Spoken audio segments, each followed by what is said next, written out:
హన్మకొండలోని ప్రముఖ retail store DMart పై వినియోగదారుల సమన్వయ సమితి దక్షిణాది రాష్ట్రాల అధ్యక్షుడు పల్లెపాటి దామోదర్ తీవ్ర ఆరోపణలు చేశారు.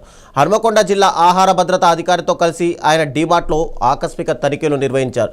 ఈ సందర్భంగా నిత్యావసర సరుకుల నాణ్యత, ధరలపై ఆయన అసంతృప్తి వ్యక్తం చేశారు. వినియోగదారుల ఆరోగ్యంతో పాటు వారి నమ్మకాన్ని కూడా దెబ్బతీసే విధంగా వ్యాపారాలు జరుగుతున్నాయని ఆయన మండిపడ్డారు. బహుళజాతి సంస్థలు ఆఫర్ల పేరుతో వినియోగదారులను తప్పుదారి పట్టిస్తున్నాయని ఆరోపించారు. నాసిరకం సరుకులకు అధిక ధరలపై తగ్గింపు పేరుతో విక్రయిస్తూ మోసం చేస్తున్నారని విమర్శించారు. కల్తీ రహిత సమాజం కోసం ప్రజలు ప్రశ్నించే తత్వాన్ని అలవర్చుకోవాలని ఆయన పిలుపునిచ్చారు.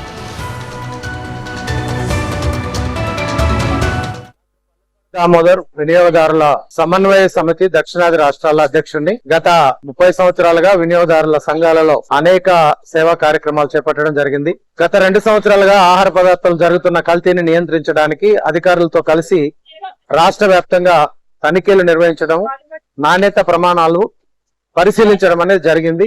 చాలా చోట్ల వారి మీద చర్యలు కూడా తీసుకోవడం జరిగింది.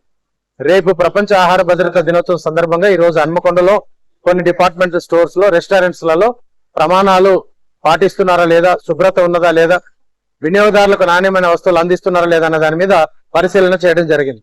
ఈ రోజు ఒక డిపార్ట్మెంటల్ స్టోర్ లో అమ్ముతున్నటువంటి కారపొడి మీద మాకు ప్రత్యేకంగా దాని మీద నాణ్యత మీద అనుమానం ఉండి ఫుడ్ సేఫ్టీ అధికారికి అది అందజేయడం జరిగింది.